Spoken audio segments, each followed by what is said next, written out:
Hello, my friends, and welcome to episode 13 of the Second Age Show, which was coincidentally the same episode number we had on the Council of Fans podcast this Friday, so that's quite a nice interlink. Even though we've somehow been able to catch up on this show, even though the Council of Fans podcast started in November, but that's besides the point. But firstly, as usual, we have Kyle. Hello, my friend. Great to have you on as usual. Good to be here, sir. Indeed, indeed. Also, we have Lakit here as usual. Hello, my friend. Hello, folks. Great to be back with just the two of you this week for a change. Yeah, I think since episode 10, I think for the last three episodes, it's been, we've had guests on, but I think it's been really fun having the guests on and having that different. Oh, it's been lovely. I It was think- awesome. Yeah, I think we started off episode 10, and last few weeks has been a lot of quite major news. Episode 10, we had Nathan on, really lovely person. It was his knowledge was just superb around the industry and film industry in general, and we talked about. We of course released McCreary, then episode 11. Just we had to one up it, and then we did the Galadriel's brother and Finrod news, and we had Helen on for that as a special guest. Of course, we had talking to you about Henon as well. But so yeah, and then episode 12 we had Marcel on from the German Talk Society. Yeah, he was really fun as well. I don't want to seem like That was a blast. I don't want to seem like I've glanced over Helen's. It was really fun having her on. Yeah, of course. So but So great. it's just I think Lakitya, as I actually said in the last episode, 3 is company this week again. So just us. But I think we have got a lot to get into, and the past week and weeks has been lots of major news has come out, but lots of sensitive news at the same time. But just to explain what we're going to be revealing today, we've actually got quite a lot. So we've got 2 story leaks. The first one being around an update on the Hobbits outfits. Are they actually in the show? Are they not? Was Lenny Henry telling the truth? Was Lenny Henry lying? Sir Lenny Henry actually. Then we've got another quite interesting, maybe potentially controversial. I'm not sure how to phrase it, but a news that's might erase a few years as well, which will be it's quite fun to discuss though. Then we've got some, as I said yesterday, some background changes at the production for Lord of the Rings on Prime. And we've got some, actually haven't revealed yet, some updated character code names with the descriptions given to us by Night Edge Media. So that as well. And then, yeah, a few more little tidbits at the end. So we've got quite a lot to get through today. So, yeah, but I think we have to start off with the news of the hour for the past week. Hobbits and halflings in the Second Age. Are they actually in the show? Was Lenny Henry, for that monologue in the BBC for Radio Live interview, was he telling the truth? And yes, he was. He was telling the absolute truth. It's either Amazon have let him just talk about his character, or he's in trouble, but I don't think he'll be real trouble because it's Lenny Henry. So, but exclusive in season 1 of Lord of the Rings on Prime, the main proto-Hobbit storyline is them travelling west as a band. In the show, they'll be referred to as, quote, the Pioneers, but lore-wise, they are factually Harfoots. But in the show, they are called Pioneers, or that's what people like maybe might refer to them as, maybe the elves, I'm not sure.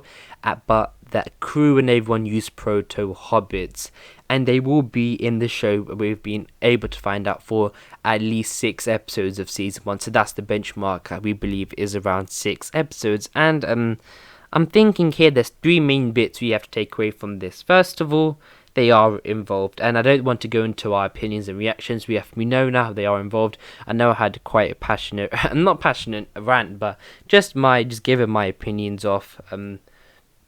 I'm sure Kyle and Lakitia have their own opinions as well. But first thing is Pioneers. So we know that in the show itself, they will be referred to as the Pioneers. So this band of hobbits, these proto-hobbits, these Harfoots, of all the different ethnicities, will be called Pioneers. What do you think this could potentially mean, guys? Huh? Pioneers? Does that You fit? want to go? Yeah, I mean that's perplexing to me. I'm fine with calling them Harfoots, and that's for me. But it makes me wonder if there is another another timeline or something happening. Maybe we're going forward a bit. I don't know. That's just kind of what comes to mind when I think of that. Hmm. And I think Okay. Lakitia, I think is mainly what are they pioneering? And Hmm. we haven't been able to get any updates on if it's they're pioneering the Shire or anything, but we were told that if that was the case, it would have been probably more discussed about on set, etc. But we can't No, I confirm mean, what they are pioneering, yeah, right? I think they would be pioneers just in term of them coming maybe across the Misty Mountains or something, you know, the first time that maybe the elves got to know them. For me, mostly I'm puzzled as to what they could bring to the show at all. Hmm. Um, so the most obvious answer is that for lots of viewers, well, Middle Earth is synonymous with hobbits. But my opinion is that it's mostly, you know, their third age lifestyle and the connection to the Shire that's Hmm. so easily recognizable and relatable. And I don't expect to see that in this show. But you know, And I think maybe this could be a really good thing, a way to diversify and to bring the everyday man into the show. Who yeah, knows? and I think that is an interesting point. I have already in my video discussed my main points, but I think another point Hmm. that I wasn't able to flesh out that much was the fact that, of course, if we do see like the hobbits like quite a bit, we know actually going to that we will be seeing them quite a bit 'cause they're going to be in at least 6 episodes, which means we are that presuming is episode 3 to episode 8 of season 1. But the thing is, the other argument I've been thinking about as well, it does may a little bit, lessen the impact of like the Hobbit and the Lord of the Rings, because the fact those were so big Yeah. was because nothing hobbits had never done anything before, and just that is just the impact of Frodo and Sam, well, even Frodo saying he would take up the journey to destroy the ring, and then this a little hobbit from, well, not a little hobbit, this quite actually was quite recognizable hobbit in the Shire at the time, at Bilbo, he had never really, he hadn't left at all, and then going on this adventure for the quest of Erebor. And I think maybe just having them as like as a major just may potentially one, even do we have to see their things, because maybe takes away from what we know in the future in the Hobbit and the Lord of the Rings. But what I will say though is that despite all that, and the point I was trying to get to is that it seems like if the storyline for season 1 at least is the hobbits, well, we can confirm that the storyline for season 1 is the hobbits traveling west. That's 100% we've been able to finalize, we've been able to we found that out. So that does reassure me a little bit, because it's nothing, it just seems like they're just a traveling pack going west. That's what it seems like. But then the stuff that does potentially not worry me but get me on edge is pioneers, why they referred to as the pioneers. And I know I've spoken a bit about. Carl, do you want to add any thoughts? Yeah, I'll say that it doesn't. How can I word this? Uh, let me say it this way. We certainly know that things have to be made up for this show, right? The second age has Mm-hmm. to be fleshed out. And I think part of easing a casual audience into Tolkien's world, I think hobbits are a really great way to do that. I think they can be written in very well. And I think that we know for sure that they existed at some point Mm-hmm. in Mm-hmm. Arda Yeah. before they were introduced canonically, right? We know they were around, so I really don't feel it's that much of a stretch, and yeah, I think this is a really great way for Amazon to differentiate this property from other fantasy properties. Mm-hmm. And I don't think it would be the end of the world if what we are reporting is true, and if it's just a band going west. Mm, That's literally all we've been told around that, and the fact that they're pioneers, right, which I think is the bigger thing, because what could this band of hobbits seem like led by Lenny Henry will be pioneering, and the fact they are in 6 episodes, so we'll be seeing them quite a bit. Because another thing I wanted to say around hobbits is, if you include them, you're going all in for it. If you don't 50-50 with them, because if the main aim is to get that casual audience in, etc., and mm, differentiate, what's the point of doing it half-heartedly? You either don't No, do I it or agree. yeah, I you agree. do it. So maybe them being in 6 episodes makes sense as well. But I think that is enough on the Hobbits, and we'll leave that to the audience, viewers, fandom, community, whatever, to just discuss that. So the next bit of news is that in season 1 of Lord of the Rings on Prime, we will not only see a young Galadriel played by Morfydd Clark, we will see a child Galadriel. So we will see Galadriel's character when she as a 10 to 12-year-old girl, basically. So we will be seeing, and we're not going to confirm whether that actress, in fact, is on the project or not, has been publicly announced yet or not, but so we can say that we will be seeing Galadriel as a child, basically. That's quite interesting, isn't it? That in season 1, I think, presuming it might. This is speculation that it will be the first 2 episodes. That's speculation because it makes sense. Because isn't it, Carl? So far, we've heard so much about Galadriel's backstory in the first 2 episodes. So maybe seeing her, do you think it makes sense for Amazon to show her literally as a child, as a 10 to 11-year-old girl? Yeah, I think if she is to be the main character or one of the main characters, they're gonna want to really develop that backstory. And I think there's some big events that happen in Galadriel's past that should be explored in order to explain who she is today. And you've got things like the destruction of the trees. If indeed we are following Finrod, we've got the duel between Finrod and Sauron, and you know. The kinslaying, and we want to see how those things affected her and made her the character she is, present day in the show. But I think the main thing here is that all those things you just mentioned, none of those things happen when she's, a little girl. Mm. That's I d- that's what. Yeah, sorry.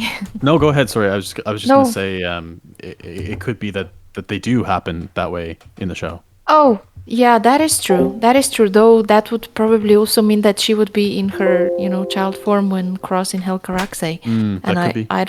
I don't think like that's likely to happen. I don't No, but I know. do, I I mean, do, I do think some of those events could have happened earlier on, and yeah, one way or the other, we could see her in different stages, right? We could see a really young Galadriel. We could see, a middle. yeah, I don't want to say middle-aged Galadriel, but it's a yeah. weird thing. It's a No, weird thing to do, and I think adult. as Yeah, as as a child, those events shape who you are, right? And I think that's probably helps tell her story. yeah. Mm-hmm. Indeed, and we'll have to see how that works out. Moving on to the next bit, and this is actually away from story stuff, but we are actually going on to that on the Amazon show. There have been some backroom changes, some switch ups, people, and new people coming in for other people's jobs, getting replaced, etc. And we've got quite an interesting one actually. So, exclusive. John Wick costume designer Luca Mosca came aboard the project midway through season 1, replacing Kate Hawley, who was the original costume designer. And in the Lord of the Rings on Prime trailer video, which will be playing right now on screen, you can clearly see that Kate Hawley, she's at work there, but now she has been replaced. The reasons for her being replaced is unconfirmed. It could be to however many reasons, but I think this is quite strange at the same time. A costume designer midway through the production and potentially filming of season 1. What are you guys' thoughts on that? For me, is this happen that often? I'm not sure. I don't think it does. I mean, at least not to my knowledge. And I think this is always, sad to hear. People, letting go of their jobs for whatever reason. And I find it especially odd that, like you said, this happened mid season. I think that the costumes were designed months ahead. So I wonder what that could mean. And I mean, any significant break with the costume continuity would be jarring for sure and not in Amazon's interest. So I don't think they'll be going for that. Mm-hmm. So I wonder why, Kate Hawley didn't just stuck with the show till the end of the season at least. But like you say, we can't know what happened. Yeah. But I'll say that Mosca does seem to have some fantasy experience from The Last Witch Hunter, though that was a different kind of fantasy I aesthetic think it had altogether. Elijah Wood in it. I think Yeah, it did. nice It link. did. Mhm. So And Rose Leslie from Game of Thrones. oh yeah. But I will say that I have to admit that I wasn't the biggest fan of Kate Hawley's appointment in the first place. So I'm really excited to see what he can bring to the table. But I think, like we said, it's always a bummer when things don't work out for any reason. And we can't confirm fully when Luke Mosca came aboard the project, but it was a switch up during the either production or maybe even into filming. But I don't think hoping the ramifications for that isn't too big. And yeah, what do you think, Carl?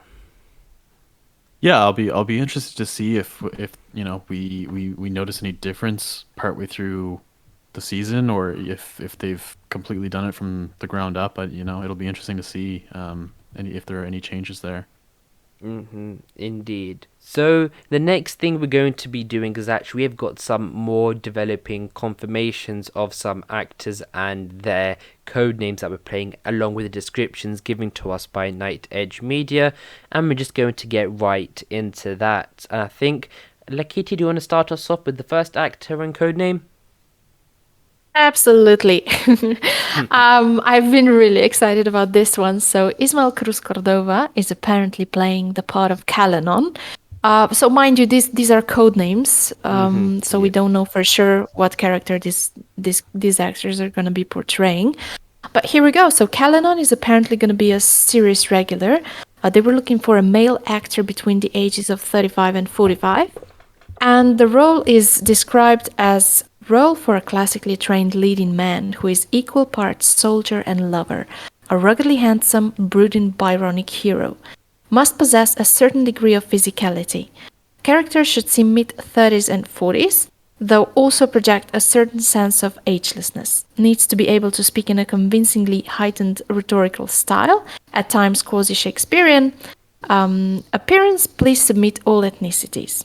Indeed, thank you for that. And I think the thing we could take away from that is this does seem quite undecided on what race it could be, because the soldier and lover part, along with ruggedly handsome and degree of physicality, really you could make a case that this Ismail does seem either maybe a Numenorian general, a Numenorian army person. He could be maybe a Middle Earth man. Could be that maybe a halfling. Well, Half I think I think the key part here is also project a certain sense of agelessness, and his speaking style is also listed as convincingly heightened and at times quasi Shakespearean. So my guess would be that sounds like an elf to me, and I'll add to that the fact that Ismail has, as far as I could see, he's been clean shaven throughout most of the shoot. So I think that could make a compelling case for him as an elf, And of course, which would make me very, very happy. I'm gonna go with Ent. I think he's an Ent. Well, a certain sense of agelessness, check. Yeah, that's Yeah. exactly right. Got Yeah. that beard. And ruggedly handsome. Yeah. There you go. Have you seen Treebeard? Oh. Well, yeah. how you doing, you know? So I think I don't think an end for that one. I don't. Well, really, you're I don't entitled. want You're entitled to be. You're entitled to be wrong. It's fine. It's totally fine. But Wow. anyways, Kalinon, I think we can say at this time that's undecided what that could be, because there are parts which make it seem like he is a Numenorian and maybe a man, maybe a like Guathurum. That it could easily be Guathurum as well. We know that there is maybe it's a relative of Kari who's playing Nazanin Bonyard. We know they've had pictures together in the set, etc. as well. That could be a possibility, and he is at the raids. But yeah, and then of course Lakitia has given a good a nice argument for maybe him being maybe an elf or something as well, who we'll just have to wait and see. But Kyle, just want to add on your opinions before we move on to who you're revealing next. Yeah, I agree with what you both said. It kind of to me it could go either way, and I'm excited about Ismail's role regardless of who he plays. So I'm definitely looking forward to that. Indeed. But we still have three more to go, so Carl, I'll leave the next one up to you. So and which one am I doing now? Sorry, Eric. I think so. Let me go back to the email. Yeah. Okay. No, yeah, Derek. Because Wayman as oh, Derek. you Derek. want. Oh, so we're alternating. I see. Yeah, we're Okay, one sec. alternating. Yeah. Gotcha. Okay. So, the role of Derek is apparently being played by Daniel Wayman. It's a series regular, male 30 to 50, up to 6 options. And it is an amazing leading role for a methodical, thoughtful, and immersive actor. He vacillates between stubborn gravitas and a sense of sweetness and innocence. An enigmatic figure, he is initially curious, childlike, and very out of place from his surroundings, but with deep and primal sense of purpose that drives him underneath it all. This is a physical role, expressive, nonverbal abilities are going to be required. Again, what do you guys think of this one? Just as we're just speculating at this point, we don't know who he's playing at all. But I think there is this physicality and being quite practical does, I think, come off on this description a little bit. What do you guys think? Yeah, for sure. I mean, for me, the thing that stands out the most is, him being childlike, an enigmatic figure. So whatever it is, it's bound to be really interesting. Indeed. Yeah, I agree. It almost reads, and now that we know about the involvement of Harfoots, to me that almost reads Hobbity a little bit. Ooh, that's actually a really good shout, actually. I Oh. have a counterpoint Yeah, I as think far Yes, as please I do. hobbits know. go. I think I know where we'll be, but go ahead. Well, as far as I could see, I think we've seen a couple of pictures of Daniel Wayman throughout the shoot, and he's been sporting a very nice, luscious beard. Hmm. So I kind of don't see them, Kurdan? Sorry, Kurdan? Curdan. Yeah, possibly. Yeah, Yeah, that was my initial speculation because Daniel yeah. Wayman does have like really fine features, and when he was cast, he was one of my top candidates for Curdan, and But there isn't a with his quasi beard. Shakespearean thing here, there isn't. No, there isn't No, exactly. no, So there's not. Well, Yeah, it doesn't read like Círdan to me, but he certainly looks the part. I agree with that. yeah, well, my initial thought when I read the description was actually maybe he could be somebody like Narvi, Oh Narvi the yeah, dwarf. yeah, Because he does seem out of place, so maybe Narvi, came to visit Celebrimbor in yeah. Eregion or something. I don't know, potentially. and I really wonder what's this, sense of purpose that drives his actions. Indeed, I think we'll just have to. It'll be interesting to see who he is playing this time next year. So, Yeah, or yeah, hopefully before as well. But I think is it Lakitia next? Do you want to take the next yeah, one? yeah, sure.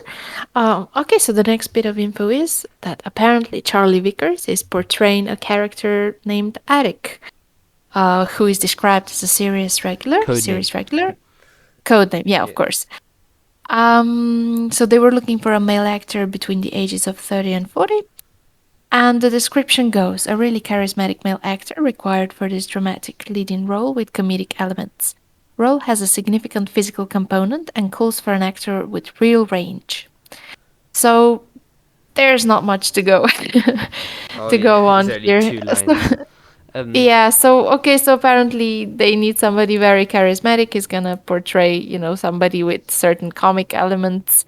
Actually, he's already That's cast. It about seems it. like from here. So yeah, there we go for that one. He is already cast. I think we can, and I think Kyle with the next one as well. Which one is the final one we have? Can I Yeah, so just we say have. something Sorry, go about, ahead. sorry, just something else about Eric? I mean, I do think it's curious that both these characters' code names are so similar. I mean, Derek and Eric. It's dwarf. It feels dwarven. It really does Yeah, to me. Yeah, to me as well. Yeah. So I wonder if there's a connection between these two. That's all. potentially. Carry Yeah, on. yeah. But talking about dwarves, Kyle. So last but not certainly not least, we have Owain Arthur as Brack. That's Brack with a C, not Brad, Brad. who is a series regular male, a rewarding role for a classically trained character actor. Actor must be equally comfortable playing as the irascible, cantankerous component of a dramatic duo, but also be able to perform straight drama in tear-jerking, emotionally charged scenarios. Should be mid 30s to 40s. Will range in dramatic pairings as a best friend, a son, a husband, and a father. Needs to be able to speak convincingly, heightened rhetoric style, at times quasi Shakespearean.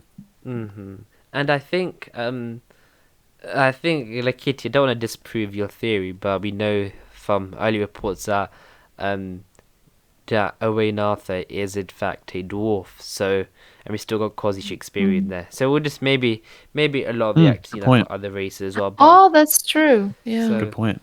but I think just for that one, because we know it's already a dwarf, we don't need to think on that too long. So yeah, but it's interesting. There's some updated code names and actors. Of course, we can't take too much from that except from speculating what race they could be. But at least you know Owain is a dwarf. But the final little bit of news is I didn't want to purposely reveal what we're going to, not even in this video, because it does have the word trailer in it, and I'm sure I would probably be giving a lot of false how do you say it, false expectations. But it is about a trailer though. So the last bit of news is that around February to March 2021, crew were shown a pilot trailer from the first two episodes. It only had a few characters in it, but it did show mainly landscapes and the New Zealand landscapes. With I don't think there was actually any. We're not sure if there was audio in it or not. If there was a soundtrack, 'cause I don't think there would be an established soundtrack back in March for it. But it was a trailer having only. It wasn't really character focused, but more act. It was more scenery background focused. So yeah, for the first two episodes, and having some of the early CGI, because Amazon sometimes how they are filming is that you film a set, they're filming set, but the CGI, like for example maybe the CGI Numenorian background is on the screens while they're filming, so they're filming with the CGI already behind them. That's what technology does nowadays. Oops. So I think that is quite an interesting thing as well. So it seemed like the main reason for this trailer was to show the crew members what they've been doing or work they've been doing over the last 3 to 4 months as well. So just maybe lift morale or something. I don't know. But so yeah, that is yeah, nothing too much we can say in that except from the fact that technically that is a trailer being shown, but not to us unfortunately. Next time. Yeah, exactly. Yeah. Can somebody please forward it to me? Oh So yeah. I do think that's fairly regular. We know they've been reviewing material throughout the course of the filming, so which of course is normal for any production in my opinion. But given the investment, I'd expect this production to be particularly closely observed by the higher ups. Yeah. So But I think this was just shown to just the normal crew as well. I think an interesting thing that we can actually interpret from this, if you remember at the same time, what month was that Tom Bud said that he left the project? Was it May, April? no, I think it was March. March. Ooh. And then we know that in the same time this trailer was shown to probably crew and actors February and / March time. I don't want to speculate too much because maybe that's when the decision was made after showing this trailer, or maybe just Nah, I no, doubt it. not the No, trailer, no. but the review in general, which happened in Yeah. February to March, and that's when it was decided. Maybe that gives some cross validity for having this trailer being shown to the crew members because they were reviewing it at the same time. But even the reason that is not from the trailer itself as well is because it was mainly background like shots of I don't know the New Zealand mountain ranges or the forests and stuff like that. Yeah, But- it's a here's the fruits of our labor so far Yeah. kind of thing, right? Like, and I think that's the crew deserve to have some of that as well. Yeah, imagine me. We do too. We deserve that too. Good you know? point. Good point. Very good point. We deserve it too. Indeed, we do. But until then, we're gonna have to keep on doing this. But I think we have covered everything in today's video. Just for a quick recap, Hobbits are in the second age. Well, they were in this Amazon Lord of the Rings on Prime show. They are traveling west is the main storyline, but they are also referred to as pioneers by characters, and they refer to that in the show as well. So they're saying, oh no, here's the bunch of pioneers coming, something like that. I hope the writing's better than that, but so I hope it's exactly that. I hope that Yeah. that exact line is. Yeah. Well, maybe with Hobbits you could get rid of it, but You well, certainly could. well, we should be saying proto hobbits because the crew use proto hobbits. The show, it canonically Yeah. is half-wits. Yes. And Yeah. we aren't saying that they weren't in the second age either. But and also the interesting, I think the main thing the second main thing is that Galadriel as a child. That is a really interesting thing, and I wanna see how Amazon do that. I think it will be just due to the fact that it just similar to the Hobbits. It makes sense for Amazon to put it in just for that. I know we who know that it's not factually possible, but maybe showing Galadriel as a 10 to 11-year-old girl. And I know we say that, we mean that in human years, so it's a 10 to 11-year-old girl probably playing her, but maybe that isn't translated to elf years. I'm sure there'll be a lot of, I think that's stuff for Karloff F. Hostetter to do, because I know that's what the Nature Middle-earth first pages were about. So, but yeah, it'd be really interesting to see how Amazon do that, but just for general audiences to see Galadriel as a child. First of all, thank you, Carl, for coming on. Thanks for having me again. This is it's always great to chat with both of you. Indeed it is, and also thank you to Lakitia. Hey, thanks for having me. I really love this more miscellaneous episode. So, yay. Indeed. Thank you guys for watching. I really appreciate it. Please like and subscribe. But until the next video, my friends, goodbye.